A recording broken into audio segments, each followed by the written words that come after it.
Welcome back to Monday Mod Tips. I'm Captain Xavier, and today I'm going to be covering a topic that has kind of come up a number of times, both directly and indirectly.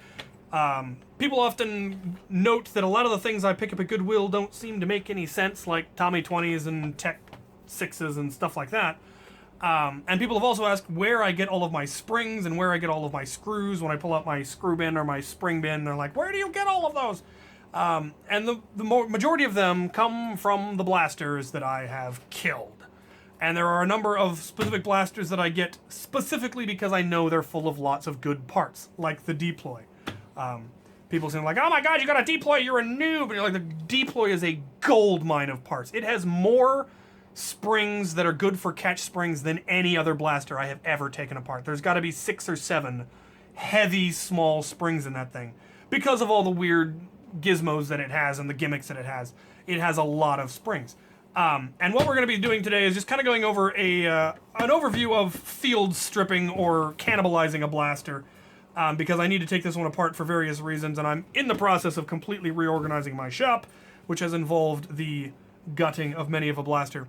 And I want to pull this apart and take a look at the pusher mechanism, because I want to build a full auto blaster from something that is not normally full auto, and I want to see if the pusher in this is remotely viable, because I would much rather gut a $5 Goodwill blaster than gut a Rapid Strike for the pusher. So we're going to take this apart, we're going to go through and see the kind of things that I always grab, and we're going to see if the pusher's any good. So let's gut this thing.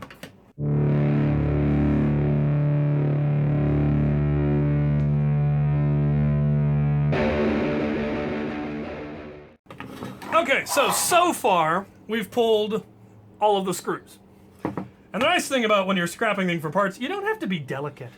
Busby likes to glue stuff on, but you can just crack it. Now, things like the battery, I would probably, oh, this one's not so bad. The batteries were all nasty and corroded because they'd been in here forever. But getting a nice battery tray is very useful because you add batteries to things that did not previously have them. Now, like I said, we're really here for the pusher mech. So unfortunately, unlike the Rapid Strike, the pusher mech in here is not self-contained and relies on the entire internal mechanism here. It also includes the barrel rotation mech, which you really can't get rid of. So unfortunately, this is not going to do what I need it to do. So we will just continue to take all of the screws. We found some springs. Not a lot of springs in here though, because it was a flywheel blaster basically. So we've got one tension spring from the trigger and one compression spring from the very nifty mechanism that attaches the flywheel portion. You've got this and the battery housing, or the back part of the, and when you close the top part of the gun, the part that swings up so you can easily reload, this is what connected the two.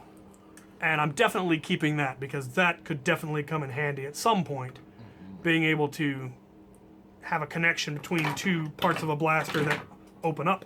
And you got some extra flywheels.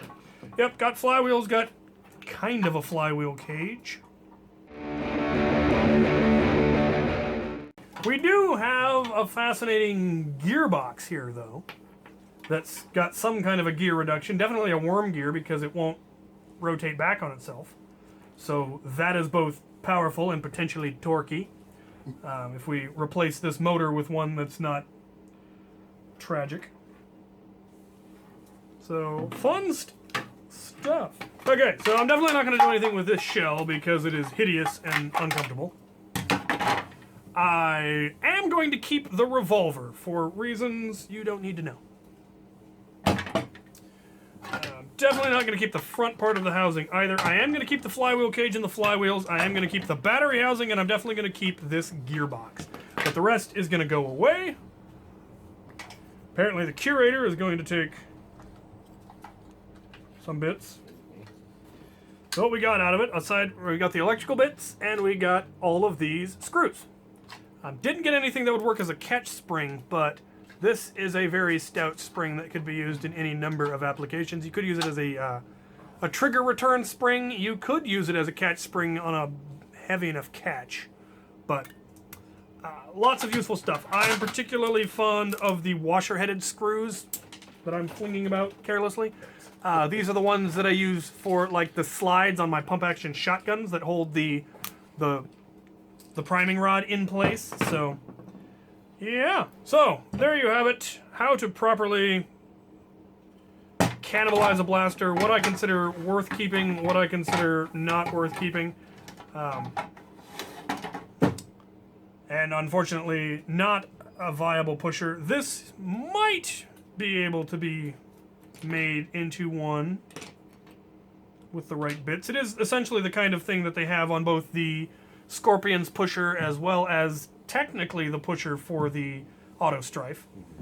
Is a very similar concept. You'd have to fabricate the rest of it, which would be, I was hoping for a self-contained unit that I could just take out and put in anything like the Rapid Strikes, but that's what we've got so far. So, let me know what you guys would like to see in future mod tips. If you have any questions, comments, concerns, suggestions, put them in the comments below. I hope this was helpful, and thank you for watching.